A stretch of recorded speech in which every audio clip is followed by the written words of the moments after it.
evaluation, and there's just no comparison. The allegations against me are totally baseless. Okay, guys, we need to talk about this, and I'm going to give a middle of the road evaluation and share with you what my thoughts are. So let's break down Leticia James kind of using some Tiffany Henyard tactics in this interview with MSNBC.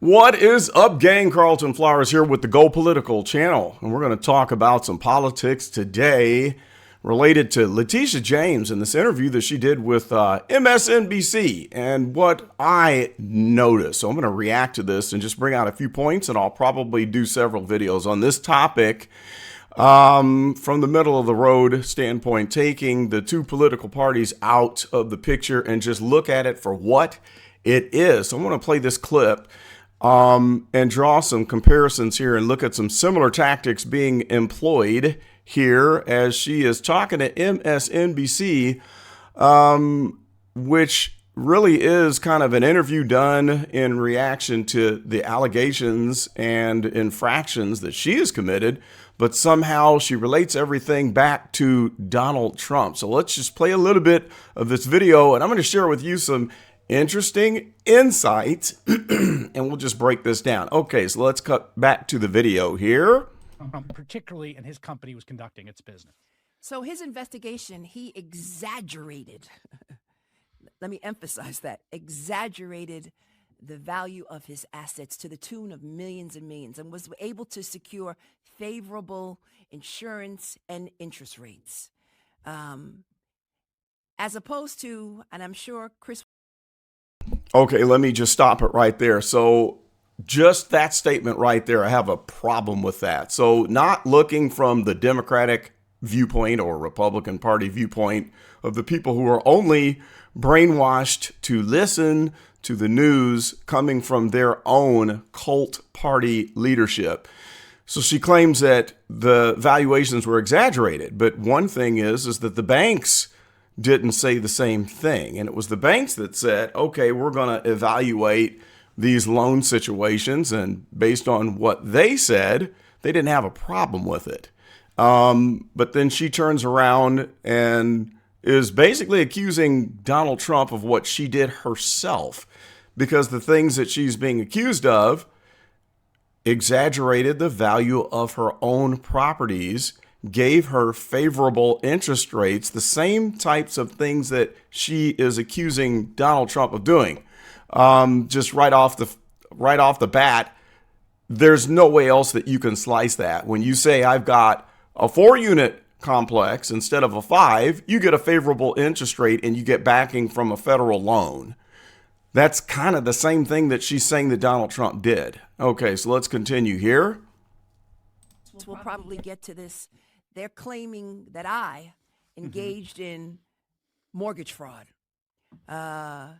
Well, you did, because you wrote with your hands on that paper that your primary residence was in Virginia, and then you brushed it off and said, there's no way I lived in Virginia, I lived in New York. So yes, you did engage in mortgage fraud. I don't know why you admitted that, but let's continue on here. That I somehow decided that I was a resident of Virginia, which would be some commute every morning to the office at 28 Liberty. That somehow, I should be held to the same standard as Donald Trump. Well, yes, you should be held to the same standard of Donald Trump. You're the Attorney General, so you nailed him with your allegations that when you look at the court case, there's different opinions, but whether you agree or disagree with what was alleged against Donald Trump, why wouldn't you be held to the same standard? And you just admitted you did not live in that unit as your primary residence, but you shouldn't be held to the same standard. So that kind of makes me upset. Even if I'm, say, a straight line Democrat Party member, do all Democrats get to do what you just did and not be held to the same standard? I don't understand that, but let's continue on. But somehow what I did was basically similar to what Donald Trump engaged in. And there's just no comparison. The allegations against me are totally baseless. And again, it was based on a 2-year investigation of his assets. And Yeah, it is different than what Donald Trump did and baseless. So that's interesting. So what you wrote on paper for everyone to see, we're just supposed to accept that. It's baseless. So we don't get to do that, right? If we did it, we would go to jail. We would be accused of using federal money, federally backed, mortgages, and we would get convicted. But it's baseless when you get caught doing it yourself. So did somebody else take your hand and write that signature on the piece of paper and state that Virginia was your primary residence or that your dad was your husband? No. So yeah, you should be held to the same standard. And no, Donald Trump didn't sign his dad as his husband or his mother when he built that property. So let's continue on. That judgment was issued by a Supreme Court justice, and there was an argument before the First Department Appellate Division, and we are awaiting a decision. Do you notice how many times she's saying So she's throwing it off back on the Donald Trump case, awaiting the decision. But I noticed that when she's doing her fiery speeches, you don't hear a lot of and the eye blinks. What's up with the eye blinks? You can kind of tell when a person's shoulders are hunched up like this, and look at her posture. It's like this. Well, don't look at me. Let's go back to Donald Trump. This is different. Don't put the focus on me. Put it on him. So let's continue on here. I will respond to these baseless allegations at the appropriate time and in the appropriate way, but I am 100% confident that it will not result in any criminal indictment or action against me, and that it is nothing more than a revenge tour, and that Donald Trump just ultimately got to the J's, and I was next. Okay, I don't accept that. So it's like in grade school when you're playing tag. Do you remember playing tag? We had this extra rule that you could do where it states no tag backs. So when you finally tag somebody, they can't immediately tag you back. They got to tag someone else. So it's okay for you to tag Donald Trump, but then you're going to call no tag backs. That's interesting. So you can't accuse me since I accused you first, because there's no tag backs. So we can't look at my background because I was the first to come after you. Therefore, I'm immune. Are you really immune? And notice again how many more and the eye blinking. That tells me that she's really not confident in what she's saying. So all she can respond to is saying that it's all baseless. She never denies it. Where's the denial of what you're being accused of? You can't just say it's all baseless. You're the attorney general. You're supposed to be upholding the law, so you're held to the highest standard. You can't brush everything off as baseless when it's plain as the nose on your face that your signature is on that form. It's plain as day that when you state this is a 4-unit building and it's really 5 and you're renting to 5 different people, you're pulling in 5 checks, but the advantage of stating that it's 4, you get a more favorable loan rate, which is exactly what she's accusing Donald Trump of doing. And plus you get backed by that nice, juicy, cheap federal loan. Let's continue on. The key allegation, again, it sounds like you don't want to address them here, but I'm just going to put it out so people understand that a property that was owned in Virginia, and a mortgage that you signed, if I'm not mistaken, for that property, that they say you falsely represented yourself as a resident of Virginia, and that was essentially amounts to mortgage fraud since you're a resident of New York. What is your response to that? It's baseless. Everybody knows I'm a resident of New York, specifically Brooklyn. And again, we will respond at the appropriate time. Okay, that's ridiculous. You just admitted it again. You just admitted it again. You told everybody that you were not a resident of Virginia. So you admitted you were residing in New York State, but you put on the form that this was your primary residence, and you just made the confession that is going to get you nailed. Why would you do that? Why would you do that? I don't understand. And then instead of denying it or saying the forms were forged, it wasn't my signature, or someone checked the wrong box, something, you're just brushing it all off as baseless. And let's go back to focusing on Donald Trump and take the heat off of me after I just made this shocking confession. Let's play a little bit more. In the appropriate way to these baseless allegations. And some media outlets like the Daily News over the weekend has indicated as much. That's all you want to say? That's all that I'm going to say. Of course, that's all she wants to say. She's not going to say another word about it. So quite convenient. You're going to respond at the appropriate time. So what's the appropriate time? Sitting in the courtroom in front of the judge, because you have no excuse. You have no logical explanation. Nothing that you can even deny. So you're basically saying, yeah, this is all true, and I admit it. I didn't live in Virginia. Okay, so the political viewpoints, all right? The one side, the people who hate Donald Trump are going to want to accept baseless as the explanation. And then the other political side, they're going to say, okay, she did what she accused Trump of doing. She should be held and prosecuted to the fullest extent of the law, because they do want revenge on her for hurting their precious Donald Trump. Okay, but in the middle, if we just brush aside all of the politics, what she did was wrong. It was wrong. From what I read in the Trump case, yes, Trump is super rich. Yes, he inherited money from his father.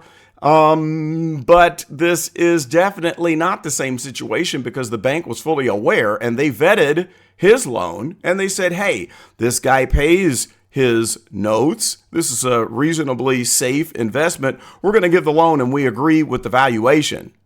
Now, the bank that she used to get the loan to do her transactions, they were not aware of what she stated as fact. They did not do their separate evaluation and agree, yeah, you live here or you don't live here.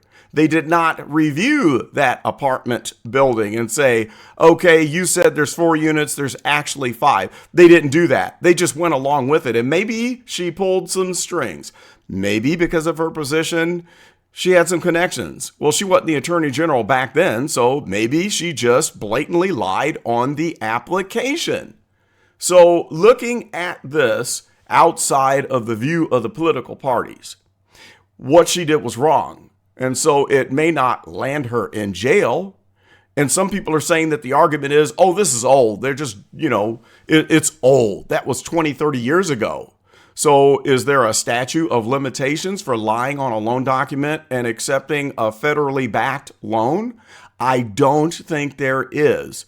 So we can't brush it away and say it's just old and then ice the cake and say, oh, well, it's just all baseless. I feel bad for her. I really do, because she had guns blazing in her attack for Donald Trump, and she ran. When she ran, I guess it was for re-election. I'm not sure if it was her second term or not. One of the primary things that she promised the people was that I'm going to get Donald Trump. I don't know what it is, but I'm going to find something and I'm going to get him, because, of course, he's too pale, stale, and male and all of that stuff, which that's a topic for another discussion. But it's not a good look. It's not a good look. And so for the Democratic Party, well, I would say for the new Democratic Party, when they're all stating that no one is above the law, which is the line that they used when they were going after Trump, nobody is above the law. Why doesn't that apply to you? So you made the statement, no one is above the law. Okay? So you can't brush off the allegations as baseless, because you stated out of your own mouth that everyone should be treated equally. So I think that this is going to cause a lot of damage for the reputation of this new Democratic Party, which is definitely a lot different than the old Democratic Party, the traditional Democratic Party. And I predict that you're going to see a split. A lot of people are going to part ways with the folks like this, Leticia James, who contradict themselves, who do various things that smack right in the face of setting an example. I mean, let's just think about it. Okay, so we got the real estate dealings. She declares that the Virginia home is her primary residence, but she was attorney general in New York, and she admitted right here that she definitely did not reside there. And then we got the problem with the Brooklyn property where she states it's a 4-unit building and it was 5. And she did get the favorable loan terms. And then we turn around and we got the whole private jet travel thing where she spent $41,000 in taxpayer funds, kind of like Tiffany Henyard, flying on private jets, which is not necessary. And she was going to campaign events. That's not good. And then the last but not least is the taxpayer-funded legal defense. So right now, the reports are swirling around that she's using public funds to cover the legal expenses to fight this case. That's not good. Can we use taxpayer money when we get a speeding ticket and have to go to court? Can we use taxpayer funds if we get caught committing mortgage fraud? If you break any law, you have to pay for an attorney out of your pocket. It's either that or the public defender. So why didn't she just use the public defender? Some suggested that she would be forced to use the public defender, but she's not. She's not. She's using the highest paid lawyers, attorneys that she can get because she's in hot water, but she's not paying for that out of pocket. You would think that she's made enough money from all of these lovely cherry-picked real estate deals that she could pay that attorney out of her own pocket, but she's not. She's using taxpayer funds. So I think that this is going to put a big dent in the reputation of these new Democrats, and it just looks like a game of no tag backs. I want to know what your thoughts are about that. Let me know if you agree. Does this kind of seem like grade school kids on the playground calling out the no tag backs? Does it look like to you that she should or should not be treated the same as Donald Trump for what she just said in the interview? What are your thoughts? Is there a little bit of hypocrisy going on here? And last but not least, do you think that what she is doing and how she is handling this and just wiping it all away as baseless, is this going to damage or help the reputation of the new radical Democrats? And do you see a split on the horizon for the Democratic Party? Are these the type of Democrats, for you Democrats out there that you're supporting this party, are these the folks that you want in the forefront? And do you agree? Are these the types of people and actions that you would defend? Let me know in the comments. That's all I got for now. This is Carlton, and I am out.